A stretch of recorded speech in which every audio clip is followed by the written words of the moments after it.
Cikalija fakoli kun b'a fakoli daba jamujan goli ne e bi Bamakɔ e bi jɛkafɔ lamɛn a bɛ kɛ sababu ye ka jamana kunnafoni bɛɛ sɔrɔ Cikalija i man nkalon tigɛ Mali kɔnɔ Mali kɔ ka kunnafoni jɛlen ani kunnafoni ɲuman teliman ka se k'a sɔrɔ ka faamuyali kɛ Joansi Seydou i k'a dɔn o ye radio jɛkafɔ ye Yando foli ani tɔnni lamɛnbaa jɛkulu cɛman ni musoman Mali kɔnɔ Mali kɔ kan an ka foli ani tɔnni bɛɛ marhabu shɛlɛ Joansi Seydou i k'a dɔn min ye sali ye a tɛmɛni ni ka se bi ma an kun ma kunnafoni balankɛ Joansi Seydou i k'a dɔn o kuma dugawu don sanbɛ foli a n'o kɛ ka ɲɛsin lamɛnbaa jɛkulu bɛɛ lajɛlen ma Joansi Seydou i k'a dɔn min ye yafa deli baara o baara ni ma ɲɛ a kɛli ko i k'a dɔn a keleku n'a fiɲɛ o ti ban min ye kunnafoni gafe a baarakɛla bɛɛ lajɛlen to a la k'a daminɛ i k'a dɔn Buwa Jabate Joansi Seydou k'a daminɛ Buwa Jabate la min il est plus ancien que toi non d'après les blancs, tu as perdu la mémoire. D'accord. De Yagli Tien. Ah ouais, nam. Boaka koro ni ye ka fo barala. D'accord. Mais kunnafoni balala nga kalande du avant fo mangaram ko. Sur ce point, voilà. Tu as raison. Mais je t'informe. D'accord, tu as raison. Nga, moi en tant ne ka kora be ala wa Buwa Jabate, Joansi Seydou, do fara do ka ngame ni ye chei. A Tondala. A Djarani. Qui est vous? Personne. Donc, nego doma. On vraiment Dieu est fort. I mean, ne peut pas y aller là-dedans. À quoi Dieu est fort? Mais Satan n'est pas petit.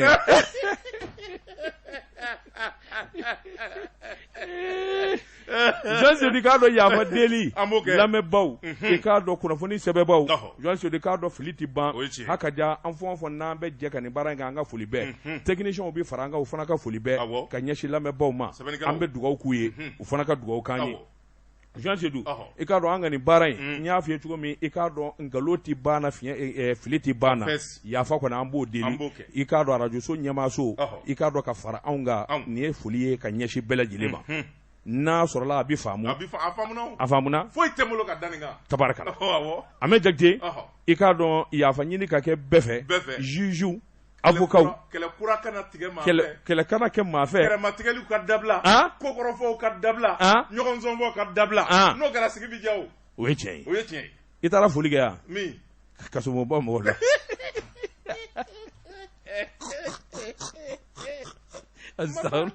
ne ma taa tu salima fo i sigi ɲɔgɔn don dɛ ne ti taa i sigi ɲɔgɔn don nɔgɔnin dɔ bɛ yen ko Abdou Niang ɲɛ b'a la a ka page kan ko magistrat bɛna ka na conférence de presse kɛ ko presse bɛɛ welelen don e tɛ taa n'aw dama nataw la ne ti taa Ahmed Jakite tulotigɛ bɛ Mali sɔrɔ bi sɛbɛnfura nin y'a boliko siɲɛ 1900 ani siɲɛ 6 ye Joansi Seydou i k'a dɔn sɛbɛnnikɛba i k'a dɔn taalen ɲɛfɛ n'o da i tɛgɛ Joansi Seydou i k'a dɔn jamana a gɛlɛyara fo k'a fɔ k'a to ten anw ka nin jamanaba in min ye Mali ye i k'a dɔn a latigɛba bɛ ɲini ka jamana in sɔrɔ gɛlɛya dɔ de bɛ fara a kan don o don Joansi Seydou i k'a dɔn foroba baarakɛlaw UNTM u kun ye babali kuma min fɔ i k'a dɔn u y'a waleya baarabila Joansi Seydou i k'a dɔn baarabila dɔgɔkun 2 n'o ma bɔ u laban fo ka taa fɔ ayiwa diɲɛ wulila baara tɛ kɛ bilen Mali kɔnɔ o don dɛ UNTM taara grève la mɛnna Joansi Seydou a bɛrɛ ta min ye Mokutari Wade ka gouvernement ye yan'u ka wala sɛmɛ u ye dabali ni fɛɛrɛ bɛɛ lajɛlen tigɛ nin ko in kana se ka kɛ cogo min na Joansi Seydou k'i k'a dɔn ayiwa u ye ɲɔgɔn jɛ a kɛra ɲɔgɔn jɛba ye mankan yɛrɛ wulila gouvernement n k'i ɲininka ka taa se ayiwa min ye foroba baarakɛlaw ka cakɛda ye mankan yɛrɛ tɛmɛn'u ni ɲɔgɔn cɛ ayiwa i k'a dɔn kuma ɲɛfɔraw la sɛbɛnnikɛla ko gouvernement ni UNTM ani CNPM Joansi Seydou ma se ka bɛn ko la sabula min ye kabini alamisaja tɛmɛnen mɛ kalo tile 13 i k'a dɔn minisiri min n'a bɛ foroba baara kunna o kun ye wulikajɔ boloda wulikajɔ min n'o bɛ kɛ sababu ye min b'a to ɲɔgɔnyew bɛ kɛ sabula hakilinaw ani kuma minnu fɔlen bɛ i k'a dɔn a bɛ se ka dalasa cogo min cɛkɔrɔba min bɛ UNTM fanfɛ i k'a dɔn a baroda ani kumaw ɲɛfɔli tun b'a ka k'o de ye ye u ka kuma u ni ɲɔgɔn cɛ bɛn ka kɛ o de ye Ahmed Sidibé ale kelen kun de kɛnɛ kan i k'a dɔn gouvernement min ye ministre du travail fonction publique Aruna Touré i k'a dɔn ale fana tun bɛ kɛnɛ kan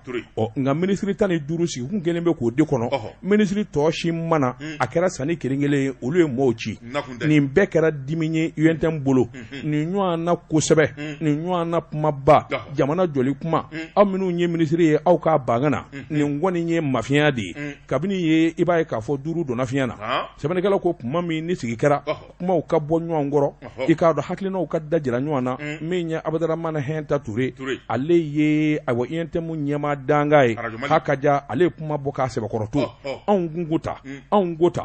gota min bara ka kuma jɛlatigɛ ni ɲɔgɔn cɛ o ko ɲi tamɛ gouvernement aw dun ko cogo di Jean Seydu fana donn'u ka dalu la aw yɛrɛ ka kuma ninnu kɔni i k'a dɔn a gɛlɛyara a ye fɛn dɔw fɔ an bɛna don dɔw kan o don zen dɛ an kun ye waati dɔw fɔ o waatiw ma dafa a y'a lajɛ min kɔni ye hakilina a ka fara ɲɔgɔn kan Jean Seydu kabini ye i ka don filila ɲɔgɔn kan tiɲɛ ma sɛbɛnnikɛlaw ko i k'a dɔn kuma laban barika nana bonya ministre min bɛ gouvernement to a la maître Touré Aruna Mori wa ayi maître Touré Maître Aruna Touré maître Aruna Touré i k'a dɔn o y'a jira k'a fɔ nin ko in gɛlɛyara a pereta min ye gouvernement ye jamana in i k'a dɔn an bɛɛ lajɛlen bi sariyaw dɔn hakaja baarabila min n'o ko b'a kɔnɔ a dun ka farati sabula sariya bolo ani jamana sigilen bɛ fɛn minnu kan i k'a dɔn an y'o ɲɛdɔn sabula bɛnkanw ni hakilinaw ma dafa i k'a dɔn an m'a dama tɛmɛ o tuma a k'a lajɛ babali kuma ni i kuma dɔn kumaw nana gɛlɛya kabini o kɛra kaba min bi kɛnɛ ka kumaw ni ɲɔgɔn cɛ o y'a dɔn k'a fɔ dusuw bi ne ka bɔ ko a ye kuma bila an k'an fosi bɛɛ ka t'i ni lafiya dɔɔnin an ka segin ka na segili ka na Jean Seydu k'a dɔn bɛɛ ye jimi kɛ hakili sigi i k'a dɔn kuma taara tuguni kuma tali Jean Seydu k'a dɔn ayiwa min ye secrétaire général aux affaires économiques UNTM min ye Ousmane Traoré o nana kɔrɔfɔta o ko nin ye mun ye a bɛ se ka kɛ cogo di a kuma aw b'an filɛ mun ye an ye min ni min ɲini jamana in kɔnɔ i k'a dɔn hɛrɛ de don ka ɲɛsin foroba baarakɛlaw ma a kelen de a sera ka kala turu min kan a kelen de ye i k'a dɔn a sɔnna fɛn min ma wa a bɛ min fɔ o tɛ tiɲɛ ye an bɛna don minnu kan a n'an bɛna waati fɔlen minnu kan nin dɛmɛna nin kan ka kɛ tan a ko bɛ wariko de la a b'a fɔ wariko kuma yɛrɛ min b'a da foroba baarakɛla dɔw bɛ yen olu bɛ nafolo min sɔrɔ kalo la i k'a dɔn o bɛ se ka maa 20 sara n bɛ misali d'aw ma a ko o tile ye i k'a dɔn o ɲɛma 400 ani 100 kalo bɛ d'o ma a ka chauffeur bɛ min sɔrɔ hali fonctionnaire catégorie A o t'o sɔrɔ o 2 sefa a ko yɛlɛma o bɛ se ka ɲɛ wa jamana tilali forobafɛn tilali a ko i k'a dɔn f'o de ɲɛ ka ɲini anw ka mankan n'an ka gɛlɛya b'o de nɔfɛ Jean Seydu k'a dɔn kabini nin kɔni kɛra i k'a dɔn kɔrɔfɔ barika bonyana i k'a dɔn dusuw nana bɔ sɛbɛnnikɛla ko i k'a dɔn baroda filanan min n'o sigir'u ni ɲɔgɔn cɛ o kɛra ORTM ka cidenw ɲɛna u y'o bɛɛ lajɛlen ta caméra la Jean Seydu k'a dɔn awa ko nana gɛlɛya sɛbɛnnikɛla ko gɛlɛya in barika nana bonya a nana faamu k'a dɔn k'a fɔ UNTM kɔni tɛ segin kɔfɛ bilen o yɔrɔ bɛɛ UNTM y'a ka kasaw kuru ni k'u jaba la sɛgɛrɛ u taara kunnafoni da kɛlɛ tɛgɛrɛ tulo kan n'o ye Yakuba Katile sigilen i k'a dɔn a y'i miiri a bɛna min kɛ o n'a ta bɛɛ jamana maa ɲɛmaw ani jamana maaba caman bɛ yen olu y'u sigi k'u miiri n'an ma wuli k'an jɔ nin ko min daminɛtɔ filɛ nin i k'a dɔn a ko tɛ ɲɛ mina ni ye o i bɛ teliya ma mun na de n kɔrɔtɔlen don article 39 b'a la wa o ye mun jumɛn ye anciens anw ta Facebook man de sa i tɛ ancien bilen Jean Seydu i k'a dɔn wuladan dɔfɛni min ye maa ɲɛnɛmaw nana fara ɲɔgɔn kan Jean Seydu i k'a dɔn diinɛ ɲɛmaw silamɛ diinɛ i k'a dɔn chrétien diinɛ olu farala ɲɔgɔn kan ani protestant chambre de commerce et d'industrie mine métier récotra de ɲamakalaw ka tɔn i k'a dɔn ninnu bɛɛ lajɛlen nana fara ɲɔgɔn kan ka taa se ŋi ɲininka awa primature baarakɛlaw Bamakɔ sigibaw Jean Seydu i k'a dɔn dugulenw ani laadatigiw min ye awa dugutigiw olu fana ka cidenw farala ɲɔgɔn kan nin bɛɛ lajɛlen kɛra jɛkulu ye ka Yakuba Katile k'o sɛgɛrɛ u dɛsɛra o Yakuba banu bolo nous kuma dɛsɛ an bɛ taa grève la bi ya la hawla Joan Seydou u ye Yakuba ka tile sɛgɛrɛ joona UNTM Jabala la Yakuba kɛlɛ tɛgɛrɛ an nani ma ni Ala ye ani jamana hakaja i k'a dɔn ko min n'a kelen bɛ k'a boloda a y'a dabila sabula jamana in bi danga min an mugu tɛ na Yakuba ka tile ko a nani diyara n ye a bisimila a bɔra a ka so a b'a ka so nka min bɛ yen ni n b'o gɛlɛya ma nin grève in dabilali gouvernement de bɛ se k'a kɛ a kana kɛ gouvernement de bɛ se k'a kɛ min ni min fɔra bɛnkan ye minnu ye waati minnu dafara u k'o fɔ k'u y'o kɛ sisan baara banna anw ye grève bila u ka wari di o de don dɛ journaliste di k'a dɔn u sɔrɔla k'u da don UNTM bɛ i k'a dɔn fɛn minnu nɔfɛ boloda ko 7 an tɛna don bɛɛ lajɛlen la k'o fɔ sabula o dɔnnen bɛ journaliste di k'a dɔn Yakuba Katile ko ni gouvernement ko sisan an sɔnna nin bɛɛ lajɛlen bɛ kɛ nin don in i k'a dɔn hakaja grève banna ni maa ma sɔrɔ k'o fɔ sabula gouvernement yɛrɛ kɛra po nin kun ye sɛbɛn ye an ye min jalo ka bɔ n ɲininka le malien kɔnɔ Mali den e ko deli min kɛra ko ko taradi tun b'a la ba Mukutari ko ne tun bɛ a la awɔ Katile banna jeliw bolo wa a ma ban dɛ jeli kan mɛn wa suraka don wa e bɛ woro ɲini manɔgɔ la ale ye suraka de wa a tɛ jeli kan mɛn wa ba Mukutari Konew mi taa ale deli ani Bɛri Serifu u bi dɛsɛ ale la cogo a ma ban dɛ a y'a ka ci de fɔ a ko n'u sɔnna a ta ma ale ye grève tɛ bɔ bilen ale tun kan ka grève tile gannen don i bolo don u k'a ɲɛɲini c'est un ordre il faut pas polémiquer i bolo don Katile ye jamu jumɛn ye dɛ fila don wa Katile i b'a sɔrɔ dɔgɔnɔ wa kadɔ don kadɔ don o ma kadɔw tɛ jeli kan mɛn wa u b'o mɛn dɛrɛ ayiwa baasi tɛ an n'a ɲɛɲini naam daba tun kana ne bin ban min tɛgɛ don ka bɔ ni sɛbɛn ye an ko min ma le pays jamana Boubacar Yaliku ye nin y'a ka sɛbɛn ye Boubacar Yaliku ye ko n'i ye kɛlɛ o kɛlɛ ye misikunko la da dugula nɔfɛ ko don o de ka di gouvernement a cira Mukutari Wani a ka gouvernement fɔlɔ in a filenkolon jira ni k'a da kolonji fɔ k'a mɔɲɔmɔɲɔw yɛrɛ kɛ sɛbɛnnikɛla ko wulikajɔ min bɛ sen na o de ye gouvernement kura o bi sigi cogo min n'i y'a mɛn gouvernement inclusif o ye bɛɛ ka don tabarikala sɛbɛnnikɛla ko bɛɛ ka don sigi kɛlen bɛ k'o gouvernement makɔnɔ Boubacar Yaliku ye ko ni jama kɛ gouvernement maa 25 tɛ bilen koyi maa 30 fɔ ka se maa 32 ma an bɛ se ka sigi n'o ye sɛbɛnnikɛla ko a ko n'i y'a ta k'a lajɛ kunnafoni kɔni o jɛra bɛɛ lajɛlen ye Mukutari Wani kɔni ale ye wala sɛmɛ seli don nka taa kana ma y'a la sabula a taara ni ka bila a nɔ la ko kura k'a ka gouvernement kura sigi sɛbɛnnikɛla ko nka gouvernement min n'a bi sigi jateminɛ de kan ka kɛ sabula mankan cayalen bɛ kɛlɛ kɔni wulilen bɛ fan caman fɛ UNTM yɛrɛ i da bɔra ka magaw la a bɛɛ lajɛlen ye jɔyɔrɔko ani nafoloko kɛlɛ de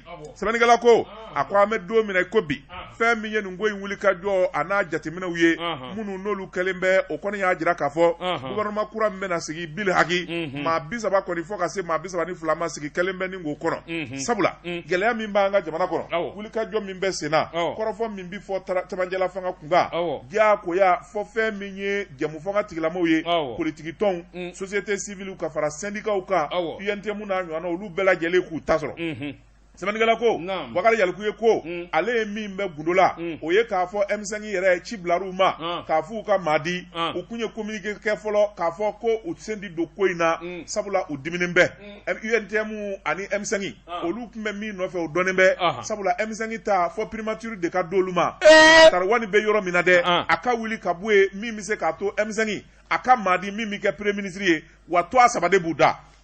jɔnni ni jɔnni Choguel Kokala Maïga a tɛ k'a ye Ibrahima Ikassa Maïga a tɛ k'a ye Abdelkader Maïga an tɛ Mohamed Ali Bachili tout ça c'est des premiers ministrables an tɛ an sɛbɛkɔrɔ tɛ an maa kura attention boulevard de l'indépendance bɛ dɛ a banna koyi boulevard ma taa yɔrɔ la dɛ on va sortir dɛ an bɛ bɔ an bɛ bɔ an bɛ bɔ an bɛɛ bi kule jamana min nɔfɛ o ye Mali ye n'a banna kun a ti ban ala kana ban a ti ban naam sɛbɛnnikɛla ko a ko n'i y'a ta k'a lajɛ o ministère min n'o laɲini kɛra o ma sɔrɔ sabu Mukutari Wani sigira ka ban nka fɛn min kɔni ye jamana faama ye n'o ye bandaw ye ka fara colonel Asimi Goïta kan o ye ɲɔgɔn ye u bɛnna min na M5 ka ci bila u ma k'a fɔ minisiriso 3 bɛ yen o bɛ di aw ma minisiriso fɔlɔ i tulo ma jɔ administration territoriale o bɛ di M5 ma o de y'o ta ye o parce que o la Suwani tɛ se ka kɛ voté la nganamu tɛ kɛ o ye politique mɔgɔw ta ye u bɛ kalafili labɛn je suis d'accord c'est très important. O bɔlen sɛnɛkɛlaw ka ministère n'o ye ministère de l'agriculture ye o bi d'u ma. Wari bɛ yen. Wari tonnen do yen. O nafsa ye u ma. Engrais wari. Awɔ wari bɛ yen o ka ɲi. Élevage pêche. O labilalen b'u ye. Baganmara ani mɔni. K'o fara fɛn min ye jamana a ministère dɔ wɛrɛw bɛ yen. Minnu kɔni bɛ yen n'olu fana bɛna boso 2 ye. I n'a fɔ fɛn min ye ministère de l'artisanat et du tourisme o kan ka cɛ ci 2 ye ka dɔɔni di M5 ma. O tɛmɛnen kɔfɛ ka bɔ yen ministère des mines énergie o fana kan ka cɛ ci k'o 2 bɔ ɲɔgɔn na dɔɔni ka di M5 ma. Santé développement social o fana kan ka tila n'o tilara parti politiques bɛ yen olu fana bɛ dɔ sɔrɔ. A ko n'i y'a ta k'a lajɛ ministère 3 min n'o kofɔlen bɛ M5 ye o ye administration territoriale affaires étrangères ani malien de l'extérieur. Ah mais ça c'est le plus important. 3 ministères. Mais c'est bon u k'o minɛ sa an ka taa. U k'u to de fɛ. Ayiwa. Fo Mokhtar Wani bɛ yɔrɔnin min na dɛ o de ka d'u ma. U t'o sɔrɔ. O kɔfɛ sigi kelen bɛ ka parti politique dɔw kɔnɔ olu min bɛ se k'a t'u da fɛnɛ ka don a la URD ADEMA PSJ RPM ADP Maliba ka fara parti politique kan minnu kɛlen bɛ jɛkulu ye olu fɛnɛ sigi kelen bɛ k'o kɔnɔ i n'a fɔ COFOP ani FSD ninnu bɛɛ lajɛlen makɔnɔnen bɛ n'Ala ma ja kɛ nin bɛɛ lajɛlen bɛna ka na ministère di sɛbɛnnikɛla ko a ko ministre kɔrɔlen min tun bɛ yen 25 kundo sabula charte de la transition y'o de fɔ ka ko yɛrɛ n'a gɛlɛya kama ani politique ko yɛrɛ nacogo la jamana ka se ka suma a laban ministère bɛna kɛ 30 ye fo ka taa se 32 ma o dɔrɔn dɛ M5 RP u k'u jɔ n'u ɲiyɔrɔ la CNT la o tuma olu selila bɛɛ lajɛlen la n'a ma ɲɛ k'a fɔ mankan bi suma olu ka kɛlɛ dabila u kana taa boulevard la CNT n'a ti ci dɔ ka fara maa hakɛ kan o de kama fɛn min ye jamana ɲɛmaaw ye u bɛ ka jateminɛ kɛ n'Ala ma ja kɛ CNT maa 100 ani maa 17 maa 30 bɛna fara kan. O ka ɲi a bɛ kɛ 100 ani 47 i b'a fɔ député hakɛ tun bɛ cogo min. Ni nin bɛ kɛ sababu ye jamana ka suma baara ka kɛ a ka kɛ ten. An sɔnna. CNT bi ci ni ka dɔ fara jama kan o tuma fɛn min ye M5 ye u b'u ta sɔrɔ sɛbɛnnikɛla ko an bɛ don minɛ ko bi fɛn min ye wulikajɔ kɔni o bɛ senna Bandaw Mokhtar Wani Asimi Goyita ni cɛ 2 kɔni u bɛ ɲɔgɔn ye la tile kɔnɔ u bɛ se ka ɲɔgɔn ye ko 5 kɛ min bɛ se k'a to bɛɛ lajɛlen ka hakilina ka taa u kana saliya kɛlɛ min n'a bɛ senna INTM ani M5 fɛ ani parti politique fɛ bɛɛ k'i ta sɔrɔ jamana ka basigi an ka taa kalafili la yarabi a ka kɛ an ye min salo ka bɔ le pays kɔnɔ Bakari Yalku ye ale y'a sɛbɛn. Georges Sedou a bɛrɛta gɛrijɛgɛ ɲini kojugu i laban bɛ taa bi dɔ gɛrijɛgɛ da Georges Sedou k'a dɔn min fɔ sɛbɛn ye sɛbɛn min ta aw b'a di MPKT kun MPKT ya anw ti place ɲiniw aw t'o sɔrɔ bilen yɛrɛ aw kɛra anw ti foyi ɲiniw anw bɛ min bɔ anw b'an sigi k'u lajɛ de n'a bi jɛgɛ fan min fɛ anw b'a lakile nous sommes des arbitres. Ah bon n'o tɛ n'anw bi place kɔ anw fana bɛ se ka primature ɲini MP4 kabini aw ye kaso nɛnɛ aw anw bɛ se ka ministère ɲini. Moi je suis un bon ministre de l'éducation aujourd'hui. Georges Sedou ne bɛ n kelen ku un bon ministre de la communication. I jɔ n ka kuma sɛbɛn fɔ sa. Et tu seras chef de cabinet. Ala ma n kisira a ma. N bi bɔ ni sɛbɛn ye sɛbɛn min n'u k'a ma humanité hadamadenya o don sɛbɛnni kɛbaa de ye i k'a dɔn OS Georges Sedou OS ko a k'i k'a dɔn nin wulikajɔ in ni nin kumaba min bɛ sen na Georges Sedou nin bɛɛ lajɛlen ye fiɲɛ ye jamana ma wa nin bɛɛ lajɛlen ye wari bɔba kule de ye jamana ma Georges Sedou i k'a dɔn minisiri kura sigili i k'a dɔn awa gɛlɛyaba de b'a la nafolo la Georges Sedou n'u ma hinɛ jamana na teza i k'a dɔn Mali sɛgɛnna Mali ɲanina Georges Sedou i k'a dɔn awa kuma min ministre so bi ten Georges Sedou o y'a sɔrɔ ayiwa min ye ministre kɔrɔ minnu bɛ yen u y'u ka kabinetw sigi u ni minnu bɛ jɛ ka baara kɛ u y'olu sigi u ka bolofara minnu bɛ yen u ye maa caman wele o kana fara o bolofaraw la a fɔra ko gouvernement cira dɔw yɛrɛ welela hali olu ma baara daminɛ Georges Sedou k'a dɔn olu ma taa fan yɛrɛ ye fɔlɔ n'a fɔra ko gouvernement cira ni maa kura nana Georges Sedou kana ɲininkali kɛ ayiwa fɛn o fɛn welela ni ka kɛ dafalan ye walima ka bila jɔyɔrɔ la ni Ala ma jan kɛ i bɛ sɔn ka bɔ yen sabula ministre bi baara kɛ n'a dɔnbaw de Mali donnen don n'o ye i k'a dɔn maa suru a bɛ maa minnu dɔn ani minnu bɛ ɲɔgɔn faamuya Georges Sedou damanda de bɛ wele maa ti wele ministre fɛ k'a fɔ nin ye baarakɛla kolo gɛlɛn ye nin bɛ ko dɔn ŋanamu ni bɛnkan Georges Sedou k'a dɔn balimasira ni sinjisira ani terisira olu de wele tɔ don Georges Sedou olu sigi o sigi o ye nafolo kura de bɔtɔ ye o ye ko kura de bɔ daminɛtɔ ye Georges Sedou k'a dɔn a wari bɔta fanga ka bon jamana ma bɛɛ dun bɛ kule la ko wari tɛ te Joan Sodu n'a fɔra k'a fɔ kalo 6 gouvernement ka ci k'a fali Joan Sodu k'a dɔn a gɛlɛyara a ko cɛmancɛ fanga ɲani da y'u ta in ye Joan Sodu a ko an bɛ don min na ko bi ni ministre kura sigira ni ala ma jangɛ Mali awa kadiri b'u dɔn a bɛɛ a si tɛ alama ye maa si dalen tɛ ala la n'u nana n'u m'a fɔ kɔrɔlen ka sɛbɛn bi fa dɔ fɛ u b'a fɔ a ye kogo in vali a ye tabali in vali n tɛ sigi nin chaise kɔrɔ in kan dabali b'a jukɔrɔ o damanda wari bɔta wa o fana ŋanamu de fanga ka bon ni chaise min ye 250 ye u b'o facturer million kelen Allah o tuma kɔrɔlen o bi kɛ di I ka mun b'o la kalo 6 ta o bi kɛ di a banna o bi ta ka fili wa ka fili e y'a jumɛn fili bolo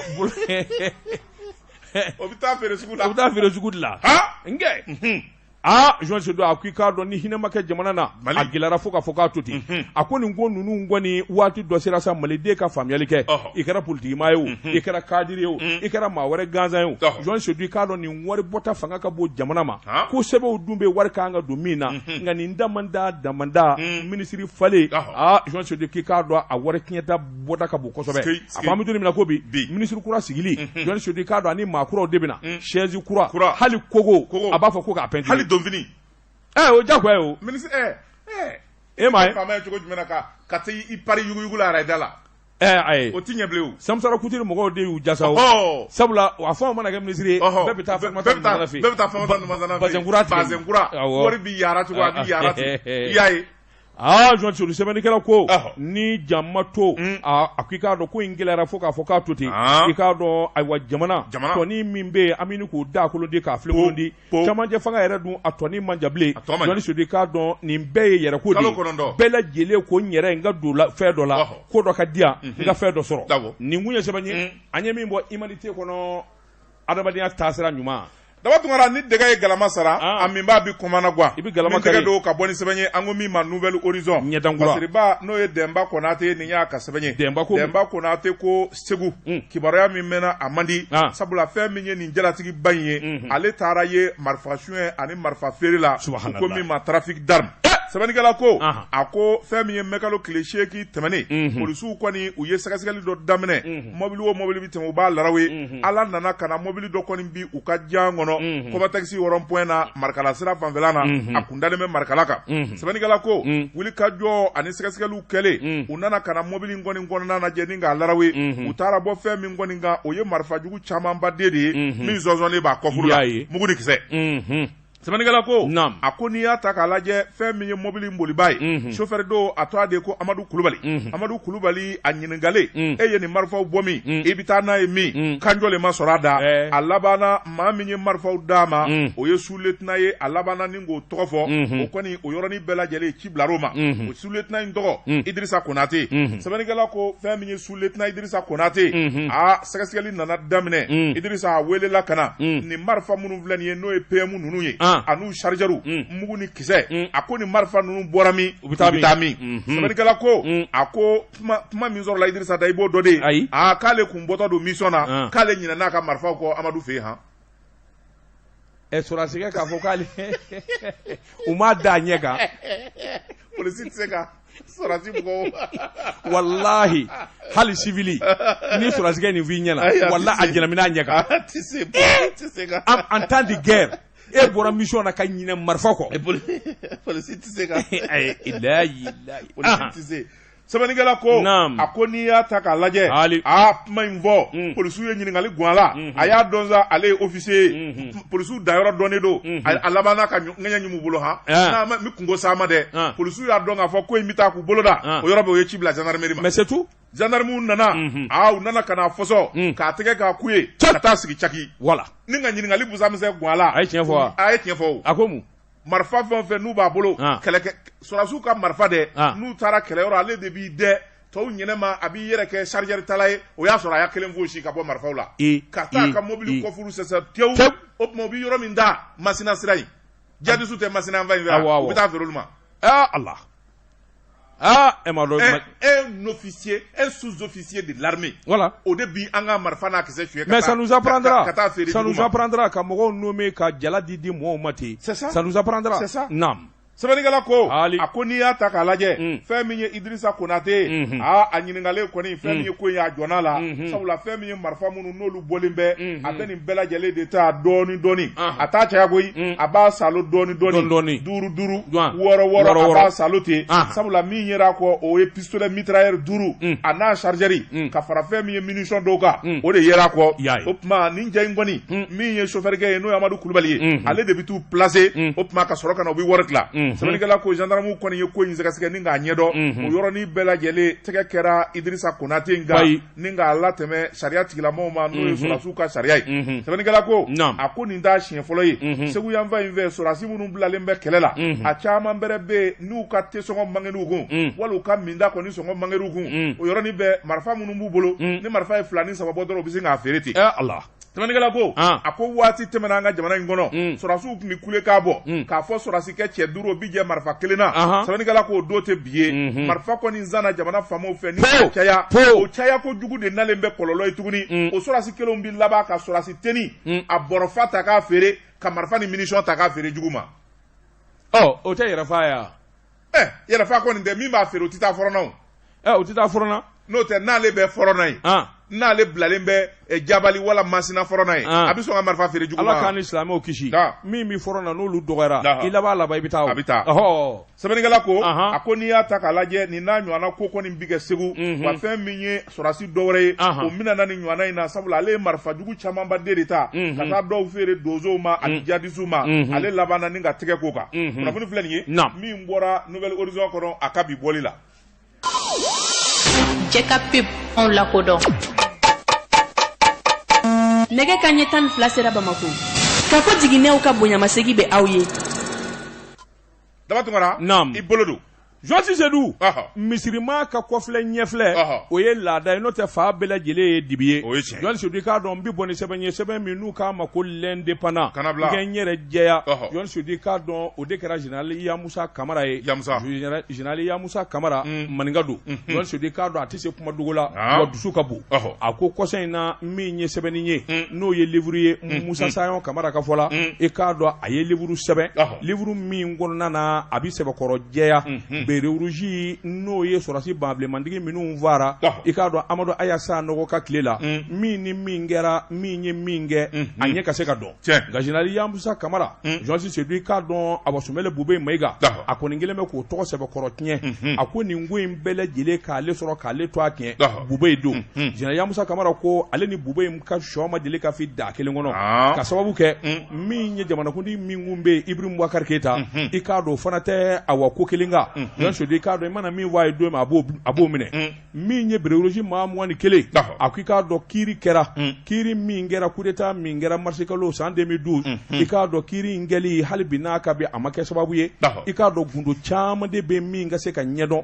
fɛn caman kɛra min kɔni birilen bɛ Joasi Seydou i k'a dɔn o de y'ale yɛrɛ sɛbɛkɔrɔ dimi o de y'a bila livre in sɛbɛnni na waasa tiɲɛ ani fɛn minnu bɛ ɲɔgɔn na o ɲɛ ka se ka dɔn a ko n'i y'a ta k'a lajɛ a ye livre min sɛbɛn i k'a dɔn a page 323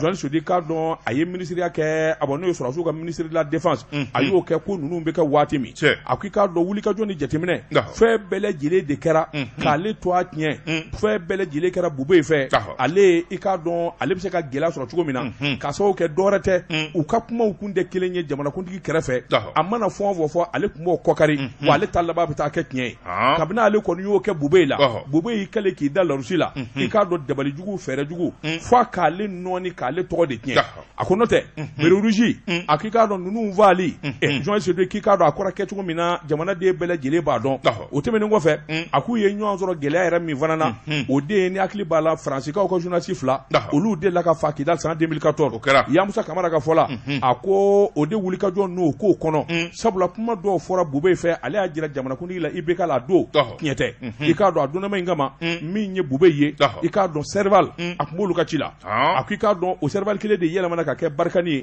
ni ka laban ka kɛ MINUSMA ye Mali kɔnɔ min ni min kɛra Bube ye fɛ o k'o kɔnɔ a ko i k'a dɔn ale b'a bɛɛ lajɛlen dɔn a b'a bɛɛ lajɛlen sariya o de la Bube ye fɛn bɛɛ lajɛlen kɛ ale yɛrɛ tɔ bi to a tiɲɛ sɔrɔ cogo min i k'a dɔn Mali kɔnɔ jamanakuntigi kɛrɛfɛ ani jamanadenw fɛ ani sɔrɔdasiw fɛ a ko nka n'i ko ta k'u lajɛ min ye wulikajɔ ni jateminɛw ye Berete Rouge 21 Johnny Sodi k'a dɔn k'u da k'u kantigɛ Jago Kati kɛrɛfɛ Yamusa Kamara ko a ko i k'a dɔn o kiiri tun man ka balangu sabula Sikaso kiiri in kɔni kɛra ayiwa ko labɛnnen de ye Bube ni ayiwa maa caman fɛ k'a ko solosala ka sin ka taa da ko kana dɔn kuma kana fɔ a ko bɛ se ka kɛ cogo di min ye jamana in ye hali waati la IBK tile la u ye sariya dɔ ta ko loi d'entente nationale a ko i k'a dɔn loi d'entente nationale o bi kɛ yafa bi kɛ jamanadenw bi bɛn nka fo ko tiɲɛ ka dɔn k'a finman n'a jɛman bɔ ɲɔgɔn na n'o kɛra sigikafɔ bi kɛ k'a fɔ tiɲɛ don nin kɛra e jo tɛ nin na i jo tɛ nin na nka an ka yafa ɲɔgɔn ma Johnny Sodi nka an ka yafa ɲɔgɔn ma nkalon kan a ko balannen ale ye Général Yamusa Kamara ale ye maninka de ye Johnny Sodi k'a dɔn ale tɛ sanni nin kundo ye abada o tuma min kɔni y'a ka tiɲɛ ye a y'a kelen-kelenna bɛɛ lajɛlen sɛbɛn a ka livre in kɔnɔ a y'a fɔ Johnny Sodi k'i k'a dɔn nin kɔni ye hakilina ye hakilina min n'a bɛna ni ko wɛrɛ ye jamana in kɔnɔ nka a mana tigɛ Dawuda Dala Yamusa Kamara a ka patron kɔrɔ i k'a dɔn a m'o fana to yen IBK a ko tubabukan na IBK uruwa fɛnɛya n y'a kalan a y'o fɔ introduction yɛrɛ la o kɔrɔ dɛ la hawla wala ne ka bamanankan mɛn ma so la n karamɔgɔ ɲama masakɛ salibaatɔ ayi salibaatɔ tɛ o ayi n t'a fɔ fugari o ti bɔ ne da fugari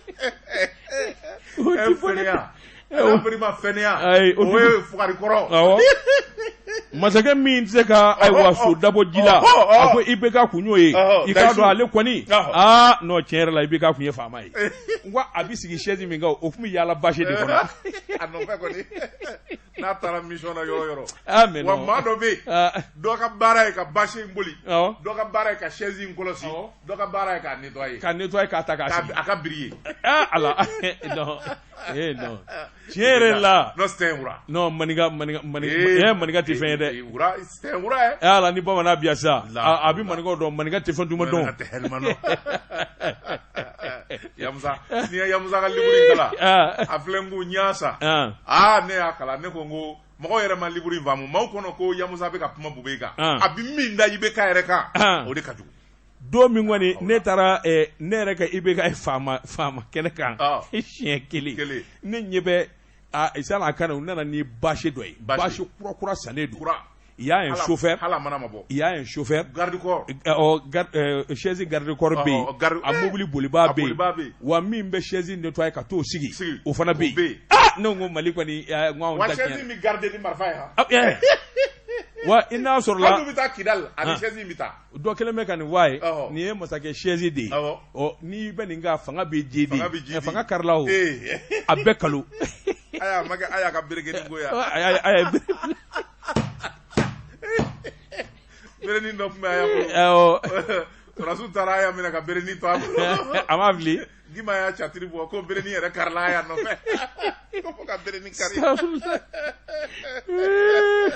Johnny Sodi sɛbɛnnikɛla ko a k'i k'a dɔn ale maninka i k'a dɔn nkalonti da la wa fo ka taa fɔ min kɛra ko in tiɲɛ ye min ye Ala ye diɲɛ don o don da i k'a dɔn ale n'a ko da kɛnɛ kan a ko an bɛ don min na ko bi min ye awa nkalon ni fɛn minnu digɛra kiiri in kɔnɔ i k'a dɔn ale b'a bɛɛ lajɛlen fɔ ni k'a ɲɛfɔ o tuma dɔw bilen janya sebali tɛ ko in tiɲɛ na dɔ don la a ko i k'a dɔn loi de programmation militaire hali o ko in fana nganamu ni nkalon min b'a kɔnɔ i k'a dɔn a da sera nin bɛɛ ma nin kun ye sɛbɛn ye an ye min zalo ka bɔ indépendant kɔnɔ Musa Sayon Kamara ale ka fasiri don daba tungara maa ka kɔmɔsuruku welele a b'i ka kara f'i ye siga de b'o la tɛgɛ don ka bɔ ni sɛbɛn ye an ko min ma le pouce fasiriba n'o ye Yuma ye nin y'a ka sɛbɛn ye Yuma ko mun de gunne binnen bɛ Ecobank Mali kan a ko n'i y'a ta k'a lajɛ mun de gundo bɛ yen mun de bɛ min tɛ se ka ɲɛfɔ jamanadenw ye a ko n'i y'a ta k'a lajɛ Ecobank Mali a baarakɛlaw a ɲɛmaw bɛɛ lajɛlen kɔni bɛ ka ɲɔgɔn lajɛ u ɲɛjugu bɔlen bɛ ɲɔgɔn na o sababu y'a kɛ waati laban in na Ecobank yɛrɛ e ko a tɛ ɲini ka firi wa sabula la baarakɛla dɔw be u nana ba u nana masumali ma kana sɛbɛ di olu ma k'a fɔ aw bi bila ka bɔ baara la sɛbɛnnikɛla ko a ko n'i y'a ta k'a lajɛ a donnama kama e ko banki de ye baarakɛla caman fara ɲɔgɔn kan k'a fɔ jɔngo la gɛlɛya bɛ banki kɔnɔ an ka agence n'o y'an ka bolofaramisɛnninw ye quartier la an bi caman datugu o datuguli o nana kɛ a ko datuguli kɔfɛ u nana jateminɛ kɛ baarakɛla dɔ bɛ se ka b'o la cogo min o tuma u ko minnu b'a fɛ ni ka baara bila u yɛrɛ sagoya la aw ka lɛtiri sɛbɛn k'a ci n'aw ye lɛtiri sɛbɛn k'a ci aw di hakɛ min ka kan n'o ye droit u bi d'a ma an na taa débrouiller yɔrɔ wɛrɛ sɛbɛnnikɛla ko a ko maa dɔw sɔrɔla minnu kɔni sɔnna taali ma sabula olu y'a dɔn k'a fɔ banki bɛ dakun min kan a bin dɔ la don o tuma anw b'an yɛrɛ ɲini joona boli kuma dɔ ka fisa sen ka di ye olu kɔni sɔnna u y'u ka droit minɛ ka taa nka Eco banki a ɲɛmaayaso nana jateminɛ kɛ halisa jama ka ca maa min bɛ o sara wari ti sɔrɔ o tuma an k'an ɲɛtugu an ka dɔw gɛn nin taabaa ninnu fɛ an k'an profiter ka dɔw fana gɛn u nana ka n'u bolo ta u nana kɛ fiɲɛ dɔ bere maa 15 bɛ yen minnu ma laɲini kɛ don kelen da kelen u nana ka n'u tɔgɔ fara jama kan ni k'a bɛɛ lajɛlen gɛn ka bɔ baara la sɛbɛnnikɛla ko a ko n'i y'a ta k'a lajɛ maa ninnu sigilen nana to sa u y'a ye k'a fɔ gɛnni min kun taara k'u ɲɛ u sɛgɛrɛ sariya sɔsɔ don u laban taara ko da bɔgɔ jeninen kan fɛn min ye kiri kunfɔlɔ ye kuma cayara ye u laban na ni ka appel kɛ an bɛ don min na ko bi fɛn min ye Eco banki Mali ye maa b'i yɛrɛ la ɲininka yala fɛn min ye nin baarakɛlaw ye olu y'a kanu min kɛ ka dɔ b'u la o bi ɲɛ o n'o ka di cakɛda ye nka ka taa ba maa dɔw nana masumalen ma denbayatigiw k'u gɛn t'u la a ko n'i y'a ta k'a lajɛ o de gɛlɛyara an bɛ don min na ko bi fɛn min ye banki yɛrɛ baarakɛlaw ye maa 15 min n'u y'o fara lisi kan k'u gɛn u jɛnnen tɛ n'u ka taali ye a ko bɛ bɔgɔ jeninen kan sɛbɛnnikɛla ko a ko fɛn min ye syndicat ye kulekan bɔlen b'u la sabula syndicat jɛkulu min bɛ yen n'o bɛ banki baarakɛlaw ka hakɛ lafasa o ye SYNABEF ye SYNABEF yɛrɛ ale da dilen bɛ ko in kan tetewu sabu Eco banki y'a dɔn k'a fɔ ni wulikajɔ kɛra UNTM fɛ u totɔ don gɔngɔn na yala u donna SYNABEF a ɲɛmaw kan ni wari ye wa u ye UNTM damu wa maa bɛ se k'i yɛrɛ ɲininko la n'o tɛ a tɛ se ka faamu cogoya si la k'a fɔ hali maa kelen nɔfɛ SYNABEF bɛ wuli ka kɛlɛ kɛ jango maa 15 k'olu gɛn ka bɔ baara la k'a sɔrɔ u ma fingɛ u ma jɛgɛ maa kan k'i yɛrɛ la ɲininko la min kɔni jɛlen bɛ a ko n'i y'a ta k'a lajɛ fɛn min ye Eco banki Mali ye an bɛ don min na ko bi banki kɔni a bɛ dingin danga la sabula fɛn min ye a cakɛyɔrɔ caman bɛ yen minnu datugulen bɛ o dɔrɔn tɛ n'i ka wari bila Eco banki na wari bugunen n'ala ma jagɛ e bɛ tile kuru kara bɛɛ lajɛlen k'a sɔrɔ wari ti sɔrɔ sabu u bɛ taa a namara fanw de fɛ k'a fara ɲɔgɔn kan ka na d'i ma sɛbɛnnikɛla ko an bɛ don min na ko bi ni jateminɛ ma kɛ banki ɲɛmaaw fɛ ani banki yɛrɛ a n'u turulen bɛ filiale min na n'u ma wuli ka jɔ kɛ fɛn min ye Eco banki Mali ye k'a jateminɛ a bɛ datugu sabula nin ko dama min kun sinnen b'a kan olu tɛ k'a la fiyewu maa min bɛ yen n'o ye syndicat ɲɛmaa ye Eco banki la Boubacar Traoré ale kɔni y'a jira k'a fɔ olu gɛnnen min filɛ u bɛna ko in senni fɔ a da u bɛ min laɲini o de ye k'a fɔ AMDH ka fara UNTM ani jamana faamaw kan u da ka don o la olu ti baara bila o jango k'a fɔ k'u gɛn a ko n'i y'a ta k'a lajɛ u ka hakɛ min bɛ yen a bɛ bɛn miliyari camanba de ma Eco banki k'a da u tigɛ wa u ka segin baara la u nɔ la sabula olu ma taali ɲini ni banki dɛsɛlen bɛ a bɛ labɛn a bɛ fɛrɛ ka datugu de n'o tɛ ka ban olu ma k'u gɛn u k'u ti jɛn n'a ye awɔ u t'a feere jɔn Majuma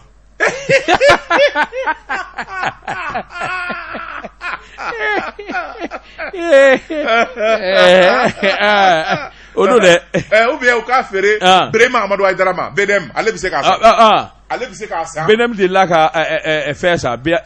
asafurula BMS o ye BHM sa bon ka nin feere BDM ma a banna c'est tout banque wɛrɛ bɛ yen o dɛsɛlen filɛ o ye u k'o feere BNDA ma BOA ye jumɛn Bank of Africa f'i kasa a ɲɔgɔnna banki tɛ yen f'i kasa nkalon f'i kasa nkalon b'i da Basic o binnen don u k'o feere Banque Atlantique ma Basic o ye banki jumɛn ye a bɛ banque ala i ye n da don kuma na n dɔgɔnin bɛ a ye kankari da ye n da don kuma na koyi o kɛlen don caisse de bari ye an b'a dɛmɛ hali ɲɛsigiso caisse de bari wari min bɛ ɲɛsigiso la o tɛ yen ayi wari min bɛ kafo jiginɛ la o tɛ Basic la n k'i k'a bila sa k'a feere BNDA ma nsɔmɔw bɛ yen nsɔmɔw bɛ fa muruni dajago jugu an bɛ jate seyidu ti fɛn ye Jeka pip. Jɔn seyidu ne bɛ n bolo bɔgɔ ka don n bɛ bɔ ni sɛbɛn ye sɛbɛn min n'u k'a ma info asset yɔrɔ sodi k'a dɔn sɛbɛnnikɛba taalen ɲɛfɛ n'a da i tɛgɛ a ko nin jɛgɛda in u ka baara ye ayiwa jama ani marijanɛ ni sanu de bɔlen dugukolo jukɔrɔ u tɔ de ko BD Gold Corp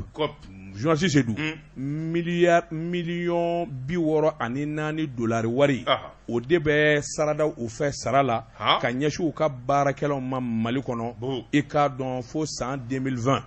journaliste sɛbɛnnikɛla ko nin jɛgɛda in BD Gold Corp a k'i k'a dɔn u dɔnnen don ni min ye kosɛbɛ o de ye dugukolo tɛndɛnni ye marijanɛ ni sanu k'a salo wa u bɛ Mali kɔnɔ Kanadakaw don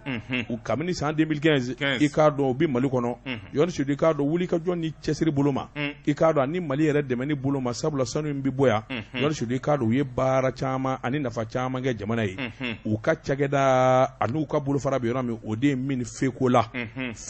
i k'a dɔn BD Gold u ta de y'o ye o filɛ nin ye Keɲeba mara la a ko ayiwa min ye sanu ye i k'a dɔn tɔni 500 safurulayi sanu tɔni ayiwa tɔni ay 11 d'or auto 11 d'or 11 an kuna yɛlɛma ye Jean Seydou sɛbɛnnikɛla ko awa i k'a dɔn jɛnsɛn naani bolo jenani bolofara ayiwa sanu baarakɛla bolofara minnu bɛɛ farafinna a ko i k'a dɔn ɲɔgɔnna ka dɔgɔ a la kosɛbɛ u ka dɔnniya Jean Seydou k'a dɔn ani baara yɛrɛ kɛcogo ɲuman fɛ a ko ayiwa min ye Mali kɔnɔna ye u nani i k'a dɔn u ye niyɔrɔ di Mali yɛrɛ ma sanu bɔta la Jean Seydou tɛmɛnen kɔfɛ makama ani baara dira ayiwa maa minnu ma Maliden na a fanga ka bon kosɛbɛ Jean Seydou a ko i k'a dɔn u bɛna don min Mali kɔnɔ i k'a dɔn ayiwa sanu bɔrɔ min n'u bɛ bi o ye Fakula Jean Seydou k'a dɔn o y'a sɔrɔ yen yɔrɔ in ko ka misɛn kosɛbɛ nka u nana wulikajɔ boloda ka cɛsiri boloda Jean Seydou k'a dɔn ayiwa min bɛ se k'a to Fakula yɛrɛ n'a lamini u bɛ nafaba sɔrɔ a ko Mali u ye niyɔrɔ di Mali ma 100 o 100 mugan ye Mali yɛrɛ ta ye i k'a dɔn sanu bɔta la Jean Seydou a ko fana k'i bɔ a la Fekola san 2017 i k'a dɔn ayiwa BD Gold Jean Seydou k'a dɔn ayiwa min ye miliyɔn dolari wari i k'a dɔn dolari wari miliyɔn 580 o kɛra sababu ye k'o de sara Jean Seydou i k'a dɔn ayiwa donbolo ni tɔrɔmɔɲa na ka di jamana ma min ye wulikajɔ fana ye Jean Seydou k'a dɔn miliyari 1 dolari wari Jean Seydou k'a dɔn o kɛra sababu ye min kɔni ye baarakɛlaw ye olu ka se k'o sɔrɔ ayiwa sara ye maa 2000 ani maa 400 Jean Seydou k'a dɔn ayiwa min ye 100 o 100 93 bɛɛ lajɛlen Maliden ye Jean Seydou k'a dɔn nin bɛɛ lajɛlen bɛ kɛ sababu ye jamana ka sɔrɔ kɛ sabula min y'u ka sara ye miliyɔn 64 dolari wari Jean fo san 2020 o bɛ kɛ sababu ye k'o de cari ayiwa maanifin ni ɲɔgɔn cɛ baarakɛlaw ni ɲɔgɔn cɛ a ko wulikajɔ ni o cɛsiri bolo kan u y'a ɲini ka fanga wɛrɛ sɔrɔ ka fangaba wɛrɛ sɔrɔ waasa u bɛ se ka dɛmɛba ta ka jamana sɛgɛrɛ Jean Seydou k'a dɔn u bɛ yɔrɔ minnu na u tɛ ɲinɛ saa kalo 12 baarakɛlaw dɛmɛni u bɛ sigida min na o yiriwali a n'o fana dɛmɛni Jean Seydou b'a ye k'a fɔ bi i k'a dɔn u ko bolonɔbila sɛbɛnkɛra agricultural business miliyɔn 10 dolari wari Jean Seydou ka sabula u bɛ se ka cari ayiwa sigidalamaw ni ɲɔgɔn cɛ cogo min u ka sɛnɛ yiriwali ani sɔrɔ la BD Gold dandu la Jean Seydou a ko n'i y'a ta k'a lajɛ u b'a fɛ ka Mali dɛmɛ segu min na ani dɔnniya min na o fanga ka bon hali bana min nana n'o ye Covid-19 ye u ye wulikajɔba de kɛ Jean Seydou k'a dɔn awa mɔgɔw bɛ se ka kisi bana in ma cogo min u ye dɛmɛ min da ka gouvernement sɛgɛrɛ i k'a dɔn ɲɛdimi fura don kɔdimi fura tɛ a ko nka n'i y'a ta k'a lajɛ kilomɛtiri damadɔ u ni Fekola ni ɲɔgɔn cɛ u y'u kanbɔ Jean Seydou kan bɔlen don fana i k'a dɔn yɔrɔ wɛrɛ nɔfɛ ngo o sɔrɔli kɔni gɛn b'u bolo gɛlɛyaba de ye o gɛlɛya dun o de bɛ na ni ko caman wɛrɛ ye sabula n'i ye jateminɛ kɛ maa fɔlɔfɔlɔ la fɛn min na Jean Seydou k'a dɔn maa wɛrɛ man k'o daraki u y'a jira k'a fɔ u permis u b'a ka ɲinini kɛ min ye awa Mɛnɛnkolo i k'a dɔn u b'a ka ɲinini kɛ o yɔrɔ in fana na iyo mɛmɛ iyo o don mɛmɛ kɔtɔ n bɛ yɔrɔ ninnu dɔw mɛmɛ kɔtɔ ani nɛgɛlamanjaw n'i ye forêt bawulen in ba i bɛ don a mara la ka taa o ye Keɲeba mara de ka sa ka taa sanu tɛ bɔ a ka yɔrɔ in na dɛ mais c'est que tu ne sais pas sanu dugukolo de yaralen b'anw fɛ en plus du gaz de Burakebugu Coiffin bɛ sɔrɔ yen wa Coiffin dama anw mago tɛ Coiffin na anw ka dugukolo bɛɛ sanu ni marijanɛ mais min vie Seko bi ta mentir la envers Beledu ati abana goyi nan ga gazi boli damene na abina yi Jean-Jadou ne semani kala ko akoni ngo damada u baraka permis nyini abwa permis mi ngoni mi ke sababu ye ka do foru ka saraka ma min de la kan nyuana barake jon sudi ka do no yibulu mana ba yoro wore nofe e ka do deme ka ngata ka segere akumina ngoto e ka do wuli ka joni chesiro bisina wa mi nye gela yere u yo sebe korosoro sabula halbi naka bi ubo chesiro no wuli ka jodi la maliye e ka do awa ani barake la minu bita mali kono ani soro minu bi shuro jamana wande kono ni munye sebanye anye mimbo info sedo kono akabi bolla John banaka permis duma John banaka sebe duma mama baw baraka nyini de asorli gelale do olu fene 20% doron bi di malima o ka dogo anga ke cheche olu ka 50% ta 50% o ka to bla trésor la o be si ka fode o si ka foye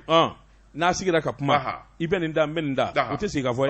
fote damu ibolodo D'abord, on a ne bin do. Obike. On se vanye ango mi ma la sirène. Ni fle bora. Burutigi koni ni buru bora fle tigi ka mandia biba. Ako fin minye la sirène. La rédaction ni yu ka sebanye. Uko angata sanga ufi. Sa fin minye meri konaye. Ye mandi de sabu bela yele dat galembe bela. Bela yele diminembe bekoro. Santoro ani karandila. Fin minye vérificateur général. Ka fara fin minye pôle économique ka. Ukelembe kusoni sigi sa meri kangaki. Yeah. Aye apma samandi merbe pulla awo brouet samani gala ko akoni ya ta kalaje sangaw ka mer félicité jara ka fara régisseur ka no sinali chebaye mer koro no sina trawre ani fe minye jeye dobe ko dala o nyama Umar Berti ni bela jele welelembe bamako amedo mina ko bi fe minye cour d'appel ale de rapport do bo fe minno tara biuka dossier talembe ka di pôle économique ba samani gala ko ako do werete papier langolo no ye quittance fouye wara sara langolo uyo de gla jamana yɛrɛ wagande tɔgɔla a bi sandambo waro warna bi sara samirila a bɛɛ lajɛlen bi tu juga la jamana t'a ye o ti ɲɛ a ko n'i y'a ta k'a lajɛ a ko sɛgɛsɛgɛli de nana kɛ ka jateminɛ kɛ a bɛna ta fɛn min ye trésor ye wo be wo in dun bɔlen bɛ fan jumɛn nafolo baarabaw nana seni k'a seni u y'a ye k'a fɔ san meri a ko n'i y'a ta k'a lajɛ jamana nin yɔrɔ ye min ye filamɛriw be filamɛriw dɔrɔn tɛ koyi a k'u b'a bɛɛ lajɛlen de cɛ ka k'u kun wari bi don san meri kɔnɔ a bɛɛ lajɛlen meri baarakɛlaw de b'a tila ni ka ɲinɛ jamana yɛrɛ wagande kɔ sɛbɛnnikɛla ko a ko san damadɔ tɛmɛnen ninnu na trésor baarakɛlaw nana jateminɛ kɛ nin maa naani wo min yer'u kɔ sefa wari miliyari 4 e m'a dɔn ninnu ye sangaw fa san toro ni karandi la 4 miliyari sefa ni yɛrɛ de y'a to hali sange ma mɔdi bilen aw da bɛ wari kan nin ye hɛrɛ fo ka sange mo koya sɛbɛnnikɛla ko a ko n'i y'a ta k'a lajɛ ko in gindo poyi fɛn min kɔni ye trésor papier min n'o ye trésor ka reçu min n'o b'u bolo a ko n'i y'a lajɛ n'i ma kɛ k'u bɛɛ i b'a fɔ ko trésor ta lakika don ja u nalen bɛ dɔ dilan dugumasira de fɛ ka taa trésor ta ladege o tuma maa o maa n'i taara wari sara tɛrɛnko furusiri nafolo o nafolo n'a bi don jamana nin yɔrɔ takisi fɛn o fɛn n'a bi sara u bi reçu min kɛ ka d'i ma a bɛɛ reçu langolo jaja a bɛɛ lajɛlen bi taa mairie baarakɛlaw yɛrɛ de ka juga la sɛbɛnnikɛla ko jamana kɔni nana ye sa k'a fɔ ale nin yɔrɔ de pɔcɔnna kosɛbɛ san mairie kɔnɔna na o tuma ko ɲɛ de bɛ ka ɲini ɲininkali busamisɛn gannen bɛ bɛɛ lajɛlen la o tuma fɛn min ye jamana ka trésor ka reçu lakika o dira maire ma k'a fɔ reçu lakika de ye nin ye i bi baara kɛ nin de ye sa ko ɲɛ ka dɔn o reçu lakika min dira a dɛsɛlen bɛ k'o labɔ sabu ni kura in bɔra ani kɔrɔlen danfara bi ye kaso ayi i deli la miliyari 4 place tɛ o kaso mini MCA la c'est plein à craquer kulukɔrɔ kaso in de u ka taa n'a ye kulukɔrɔ kaso la non miliyari 4 n'i ye sanfa a b'a sara nka a t'i taa kaso la a bɛ taa a b'a sara k'a dalen to kaso kɔnɔ subhanallah sɛbɛnnikɛla ko a ko fɛn min ye nin cɛ 4 ye n bolo bɔlen b'u nɔfɛ félicité jara ale ye muso ye ale b'a la régisseur n'o ye mairie régisseur ye wari ko bɛɛ bɛ min bolo sinɔ ale cɛba o minɛlen don n'o tɛmɛna ka bɔ yen fɛn min ye maire kɔrɔ Sina Traoré Goro kɛlen bɛ o la o tɛmɛnen kɔfɛ ka bɔ yen GIE min bɛ yen n'a wari caman bɛ yen n'a bɛ tɛmɛ o ka sira fɛ o ye Burama Berete ye ale fana sen b'a la nin bɛɛ lajɛlen poursuite b'u nɔfɛ sabula u ye sɛbɛnlankolon dilan ka nafolo camanba den labɔ jamana tɔgɔ la CFA wari miliyari 4 i y'a ye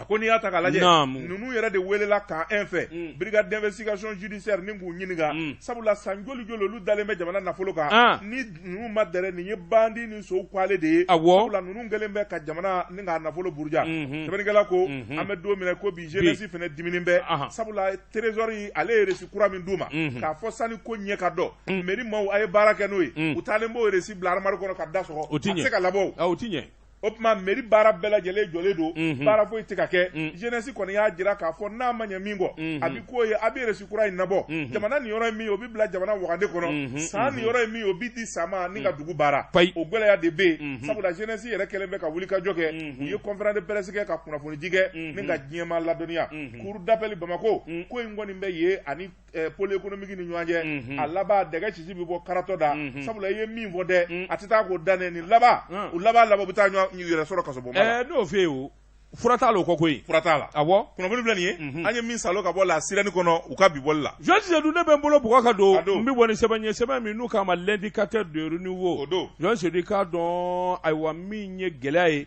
e ko a wuli n dɛde Bama Art n'i y'o mɛn a fɔ ko ɲɛnajɛ kɛnɛ belebele min kɔni kɛ bɛ sababu ye awa Bamakɔkaw k'u nisɔndiya siɲɛ 1 walima siɲɛ 2 kalo kɔnɔ Jean Sédou k'a dɔn ko in bɛ daminɛ don min maa caman m'a jate nka n'i y'a ta k'a lajɛ bi Bama Art a ɲɔgɔnna ɲɛnajɛ sanga ma tɛ awa Bamakɔ bi maa min ye hakilina sɔrɔ ka ko in labɛn a tɔgɔ de ko Abu Amadu Jite e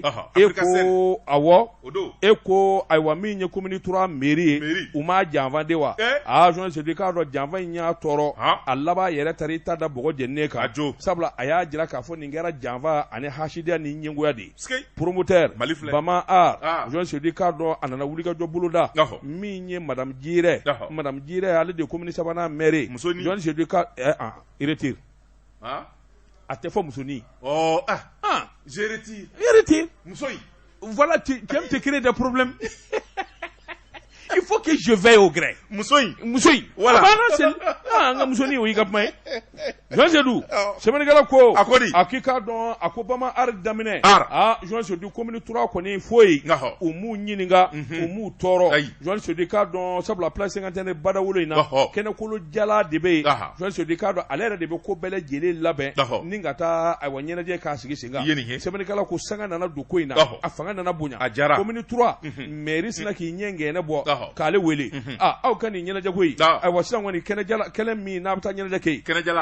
a ka ɲɛnajɛ o ɲɛnajɛ a bɛ 5000 sara ale ko k'o ka ɲi kɛnɛjalanba in ko tɛ wa boîte foyi tɛ yɛrɛ de bɛ gari fɛnw bɛɛ sigi ka na ni kura yɛrɛ de b'i ka fɛn bɛɛ kɛ u ko k'a ka 5000 sara Jite ko o ye fasojɔ ye n b'o sara Jean Sédou k'a dɔn ka to 5000 5000 50 millions fo million 2 subhanallah su ko ni dugusɛjɛ tɛ o tuma CICB louetɔ de don wa hôtel de l'amitié louetɔ de don k'a sɔrɔ kuma ma fɔ a la i k'a dɔn abasi ka fɔ ma k'a la u ye mun kɛ de u b'a dɔn salijinin na mɔgɔw sigilen don ka Bama Art kɔnɔ Jean Sédou k'a dɔn mairie sina ka lettre kɛ ka ɲɛsin Jite ma bon ala kana to i ka t'i ka minɛnw sigi 50 la dɛ n'i ma million 2 sara concert tɛ kɛ Jite ko sisan kɔni a ko kɛra fɛn ye n t'a sara bi n t'a sara sini n'a y'a ja a ye ɲɛnajɛ wuli Jean Sédou k'a dɔn a ye mɔgɔw tɔɔrɔ sabula maa dama min sigilen bɛ k'a ɲɛnajɛ kɔnɔ Bama Art tigi ko a tɛ k'a ko kɛ nin cogo in na sabula kabini 5000 fɛn tɛ sara fɛn min na i ko ka 5000 sara i labanna fo ka taa den million 2 a k'o cayara ko in yɛrɛ bɛ daminɛ don min don dɔ la u nana ko a bɛ 5000 sara ale ko k'o bɛ ɲɛ u y'o t'o la ko 260 a y'o sara u y'o t'o la sisan 100 a y'i t'o la dɔrɔn ka sin ka yɛlɛ 2 millions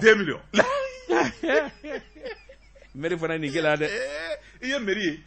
n'a fɔra ko an bɛ taa an ka ɲɛnajɛ kɛ Korofina ballonnantɛrɛ kan Korofina kɛnɛba in k'an ka 5000 sara fo ka se 2 millions ma an bɛ se wa c'est pourquoi diɲɛ fɛn o fɛn Mali kɔnɔ bi papier k'a la c'est ça c'est-à-dire que comment il s'appelle Abu Jite bon enfin a bɛ se ka fili sinon il devrait faire un contrat a bɛ contrat de kɛ avec 50 000 plus a bɛ ko in fanga bɛ bonya a ɲɛnajɛ bɛ bonya mairie bɛ tasuma da la e bɔra n'a kɛyɔrɔ tɛ fɛ ni commune 3 ko k'a ti kɛ a ti na n'a ye commune 6 la anw fɛ yen wa mun bɛ place jumɛn bɛ yen stade omnisport daba in mun bɛ yen stade 26 mars wa stade 26 mars daba in mun bɛ yen non ɲinɛ caman bɛ yen bon a kana n'a ye kati ni sani a y'a ka yɔrɔ bɔ yen kɛnɛ bala hawta min bɛ yen o y'anw ka tigɛw ta ye a kana kɛ kati a y'a ka yɔrɔ bɔ yen Asimi Goyita ka so kɛrɛfɛ an bɛ taa n yɛrɛ fa munna sɔrɔsiw b'a b'u ka ko dɔn a to dugu ni falala kɛ po sɔrɔsiw kɔni bɛ don fu yanni ka bɔ kati ka Bamakɔ sɔrɔ an minnu sen ma ye an tɛ ka boli ala ma an kisira an tɛ taa an tɛ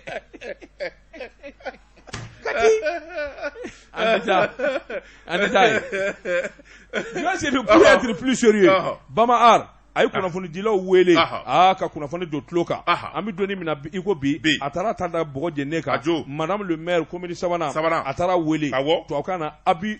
d'autorité et chantage voilà il a raison sariyatigiw k'u bɔ ɲɔgɔn na il a raison en attendant a ka yɔrɔ wɛrɛ ɲini a bɛ taa Bama Ar kɛ yɔrɔ min n'a bɛ yɔrɔ wɛrɛ ɲini bon c'est ça le problème des Maliens n b'o f'i ye dɛ moi j'ai toujours dit jɔn se di i b'i kɛnɛ lankolon kan san joli san tan Bama Ar dɔrɔn tɛ dɛ c'est valable pour tout le monde menuisier mécanicien ainsi de suite bololabaarakɛlaw u bɛ taa kɛnɛ ta i b'a sɔrɔ dɔw bɛ yen san 30 san 40 kabini maa tɛ yen mɔgɔw bɛ n'u sɔrɔ yen ka na yɔrɔ bonya ka yɔrɔ ja papier t'u bolo don dɔ la tilegan fɛ papier tigi dɔ bɛ se ka n'i gɛn ka bɔ yen mɔgɔw b'a fɔ k'a binna kan donc hali ni fɛn t'i bolo dɔrɔmɛ t'i bolo papier ɲini jamana ka papier nin dɔ kɛ ka d'i ma k'a fɔ hali kalo la n'i bɛ 100 fila sara o sara o de bɛ kuma ja i k'o yɛrɛ nka i b'a ye mécaniciens ni menuisiers ni gesedalaw u bi taa u sigi yɔrɔ dɔ la san 30 san 40 depuis le père jusqu'au fils u b'a fɔ k'u nana bi a kan a filɛ kɔnɔ an da don an bɛ yan san 40 tiɲɛ don i bɛ yen san 40 sɛbɛn t'i bolo i ta tɛ sɛbɛn de ta ye tiɲɛ papier ɲini sɛbɛn de ta ye tiɲɛ c'est tout va à la mairie yɔrɔ papier depuis ale bɛ 1000 sara waati min ale tun kan ka contrat de kɛ k'a fɔ Bama Ar o Bama Ar n bɛ 1000 sara jusqu'à nouvel ordre c'est tout mais da la ten 1000 in yɛrɛ a dɔw bɛ yen ale b'a di a tɛ taa jamana wagande kɔnɔ minnu b'a minɛ olu de b'a dun voilà Jɔn Sedu k'a dɔn waati n'a ka waati ma se bi ta an b'a bila yan bɔnbɔnlaw i ɲɔgɔn den Jɔn Sedu waati dafara i k'a dɔn Mamuso ka fura Jɔn Sedu k'a dɔn a dɔnna na a bɛ wa dɔnna na dɔ bɛ yan Mamuso ka fura Dagabana fura farafin fura Jɔn Sedu k'a dɔn jirimugu gɛrɛgɛrɛ ko in ma ɲaama la k'i jɔ i jɔyɔrɔ la du kɔnɔ Mamuso ka fura k'i kɛ dutigi ye k'a fɔ dɔ k'a bila yɔrɔ zeni ni jɔn man kan ye n ka du kɔnɔ o b'a sɔrɔ i bɛ Mamuso ka fura ko b'i bolo Mamuso ka fura ni ko t'i bolo Ala k'an kisi dɛ Ala k'an kisi a bɛ kana kɛ dɛ a bɛ jɛ ka fɔ gardien bolo ni ko t'i bolo n'i y'a kɛ musow bɛ sanbɔrɔ ci la denw ɲɛna kɔni